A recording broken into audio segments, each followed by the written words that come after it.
Hello, let's discuss Sylvia Plath and her poems in this lecture.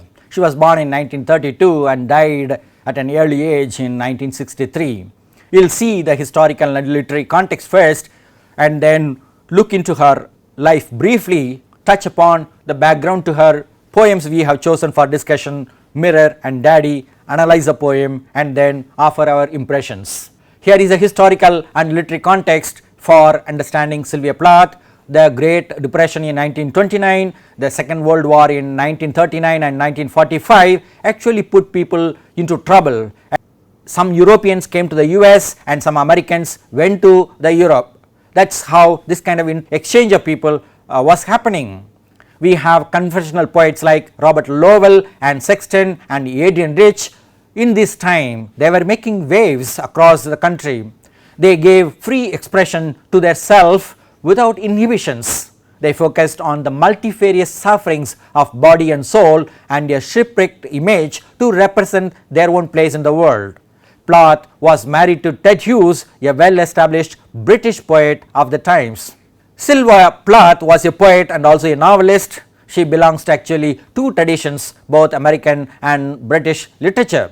She was born in the US, but she married the British poet Ted Hughes in 1956 and committed suicide in 1963. She had a brief marital life of 7 years, and this kind of suicide happened for many reasons, and one of them is betrayal. Betrayal is betrayal from her husband and then her own uncontrollable creativity, which led to her depression and then finally suicide. Actually she attempted suicide many times and at last she succeeded.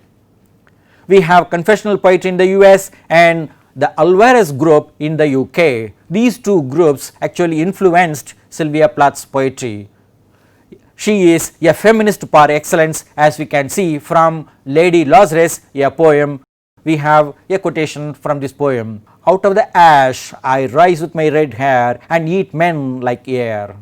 This is the feminist understanding of Plath that we have in this poem Lady Lazarus. From this we can understand Lazarus was a character in the Bible and she wrote not about the male Lazarus but about the Lady Lazarus. We have chosen two poems for discussion. One is the Mirror and another is Daddy. Mirror was perhaps written in 1961 and published in Crossing the Water in 1971 after her death. It is a free verse poem of two 9-line stanzas consisting of 18 lines. It is a poem which reflects on a fractured self, a divided self, as we can see in the poem. Daddy was written in 1962, 4 months before her death in 1963. This pre-death period was considered to be an excellent creative period for Plath. This poem is a poem of 16 5-line stanzas with 80 lines in total. It is a reflection on authority as sources of oppression and depression. First let us see the poem Mirror. We have two stanzas. First we will see the first one, next we will see the second stanza. The first stanza is here. It is actually the voice of a mirror. There is a mirror and the mirror speaks. I am silver and exact, I have no preconceptions. Whatever I see, I swallow immediately, just as it is, unmisted by love or dislike. I am not cruel, only truthful, the eye of a little god, four-cornered. Most of the time I meditate on the opposite wall. It's pink with speckles. I have looked at it so long, I think it's part of my heart, but it flickers. Faces and darkness separate us over and over. There is a mirror on the wall and this mirror looks at the opposite wall, and in between some images are seen, and this particular poem tells us about this mirror meditating on the opposite wall. This is a mirror reflection as an image of mental reflection and examination of the self and also the other. Here is the second stanza. Now the mirror assumes another voice, the voice of a lake. Now I am a lake, a woman bends over me, searching my reaches for what she really is. Then she turns to those liars, the candles or the moon. I see her back and reflect it faithfully. She rewards me with tears and an agitation of hands. I am important to her, she comes and goes, each morning it is her face that replaces the darkness. In me she has drowned a young girl, and in me an old woman rises toward her day after day like a terrible fish. First we saw the mirror, then the mirror turned into a lake, and the lake assumes a self, whereas the woman is presented as an other. So this mismatch in our normal understanding, the woman is expected to have the self, but then the lake assumes the self and the woman becomes the other for the lake. We have some questions which can help us understand the poem much better. Let us look into these questions, and after that if we read the poem again we can understand the poem much better. What impression of the speaker do we get from the poem? Here we have a speaker. Who is that speaker? Mirror and the lake. What does the mirror do? It meditates. What does the lake do? It receives the woman every day and reflects her image back to her. What does the woman do? She looks at the mirror and also she looks into the lake and she sees herself, but then she sees a truthful picture of her own life and she finds it broken, particularly in the water. When the water moves, she can see her own divided self. What do we as readers do after reading the poem? It is a big task for us. In confessional poetry we have the responsibility of sharing the emotions, experiences of the speaker of the poem that we read. How is drowning literally and figuratively linked with Plath's own life? We can see it prefigures her own drowning, her own death, that is her own suicide. In her case she committed suicide by turning on the gas in the kitchen. This death by drowning or water is a common phenomenon in the universe. We all float while we are alive and also after our death. We see the dead body floating on the water at the end of the poem, rises every day like a terrible fish. That is it. We have the thematic contrast between self and other, illness and health, suffering and joy, life and death, nature and human beings. We also have the contrast between trust and betrayal, light and darkness, young and old, beauty and ugliness, surface and depth, and at last appearance and reality. What is important for us in this poem is the trust and betrayal within her own life. The trust she had in her father, the trust she had in her husband, both were betrayed. Her father died early in the case of the husband. The husband went on to have affair with another woman, and in her case she was thinking about her own beauty, which probably she was losing as she had started giving birth to a child. So this change in her own body, in her appearance, might have led to feel more depressed, and then she would have probably committed suicide after writing so many poems of great poetic worth. There are a number of poetic devices in this poem. Alliteration and consonants we have in line number 2. I see, I swallow immediately. We have distinguished between the two. We have underlined S, we have highlighted L. So that is how we can see the difference between alliteration and consonants here. Then we have assonance in the second line also, that is I see, I swallow immediately, see, me. These two vowels have similar sound pattern. Then we have consonants in I am not cruel, only truthful. Then allusion we have to a little god, perhaps it is a kind of reference to Cupid, or it is a kind of reference to God who is omniscient, who knows everything. The mirror may be considered to have some knowledge of everything that happens in the room, so we can say omniscient, but then a little god we associate with Cupid looking over human beings and putting them into trouble with love and other things. We have personification in mirror as meditating.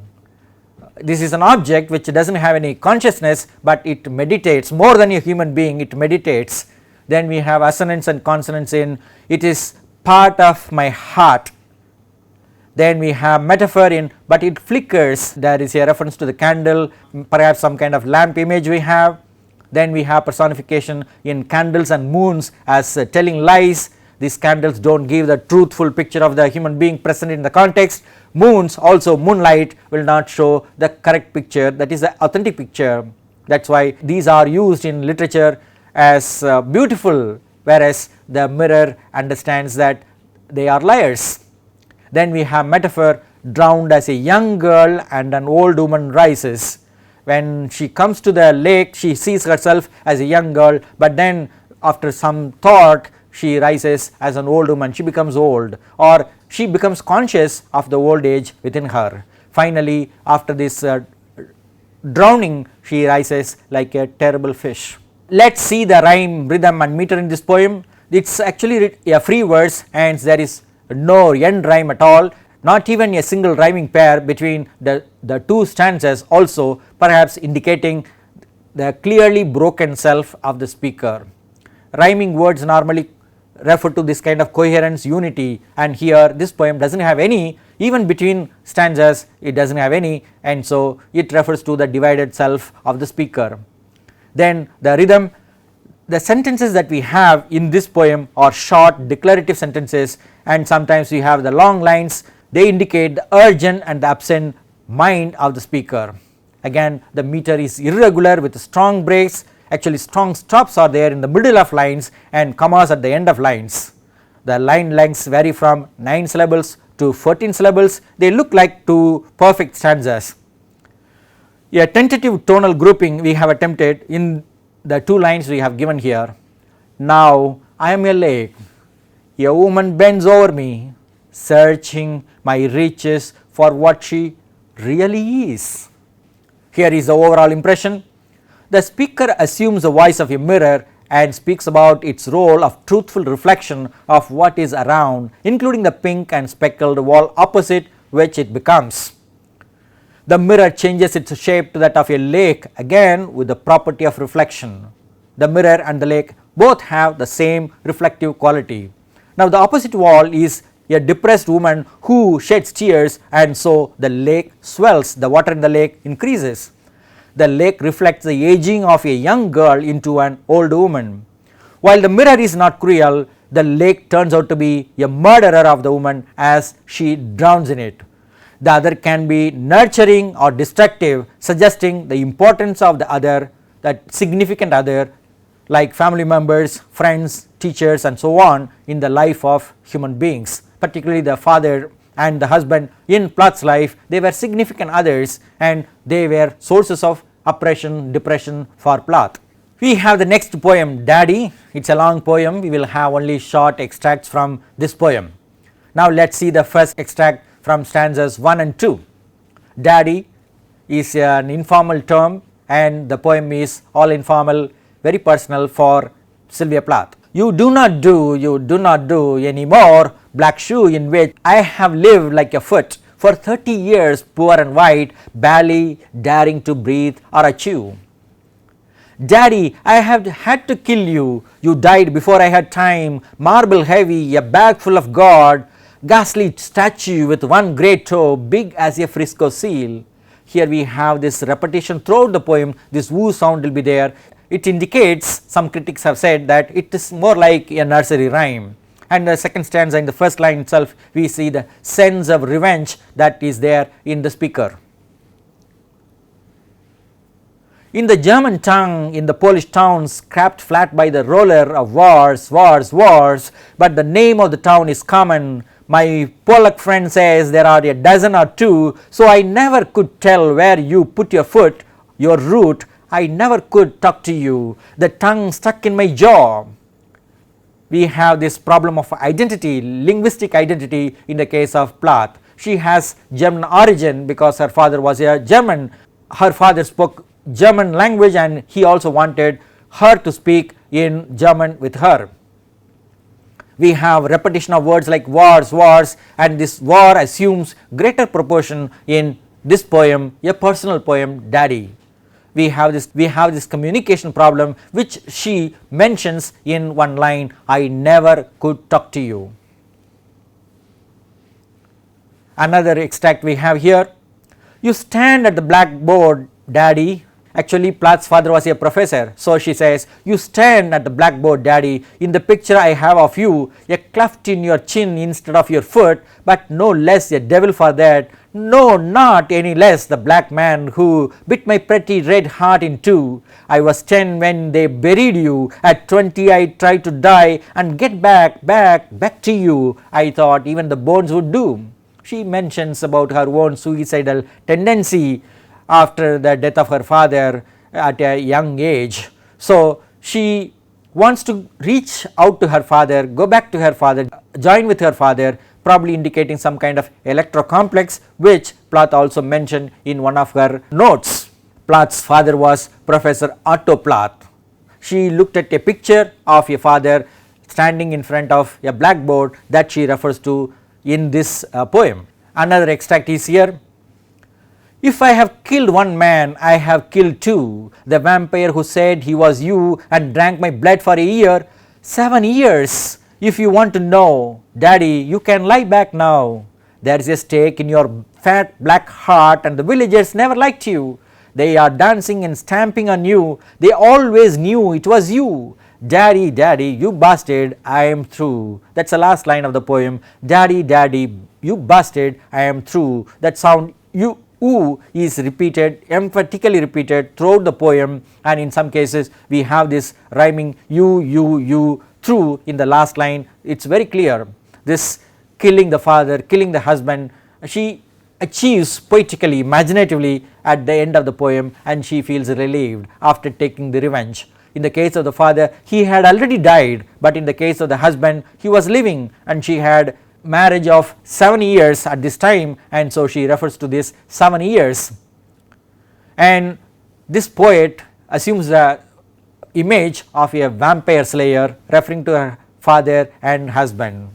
We have a thematic contrast between father and daughter on the one hand, husband and wife on the other hand, individual and society, human beings and God, victim and victor, revenge and forgiveness, love and hate, life and death, faith and betrayal. This whole poem is personal for Plath. She examines the kind of disturbed, conflicting relationship that she had with her own father and with her husband, and that is why she has written such a poem. After writing the poem, probably she felt free, relieved, and this kind of feeling that is present in human beings, after reading, some people may feel relieved about their own hidden emotions.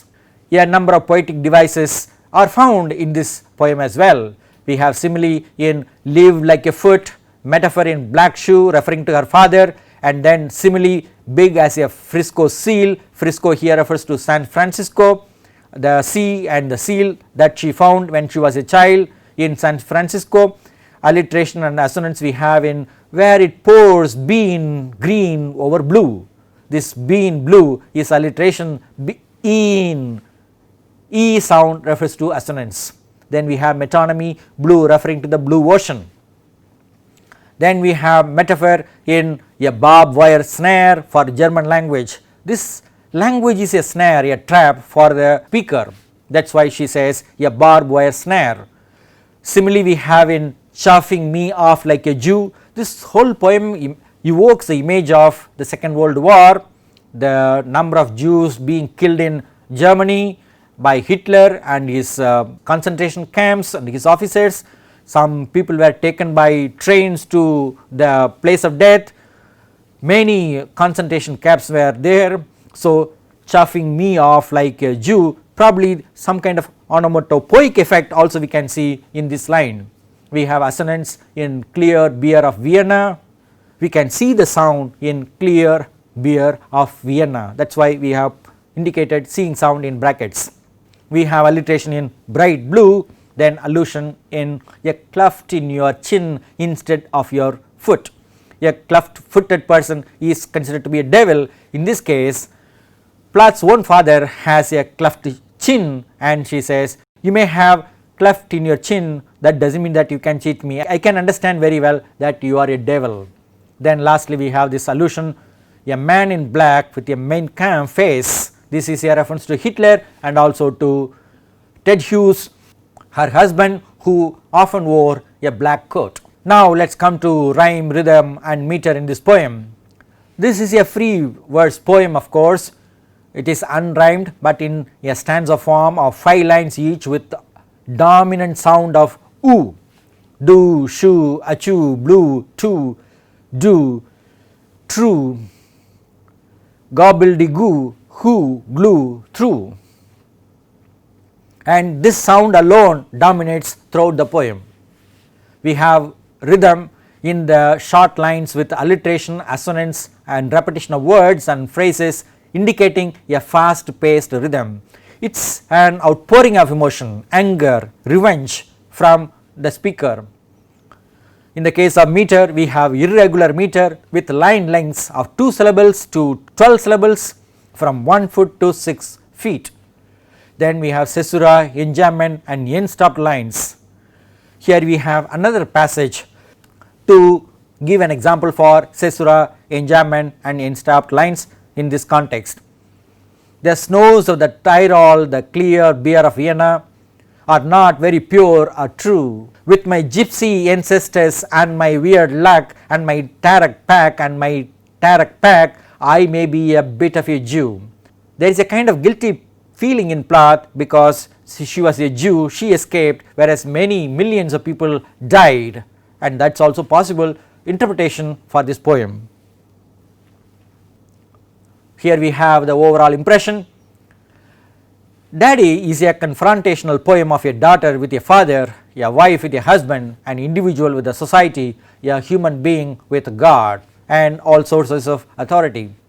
The speaker takes a poetic revenge on a dead father and a living husband for their oppression of her, which is presented through the images of a black shoe and a vampire.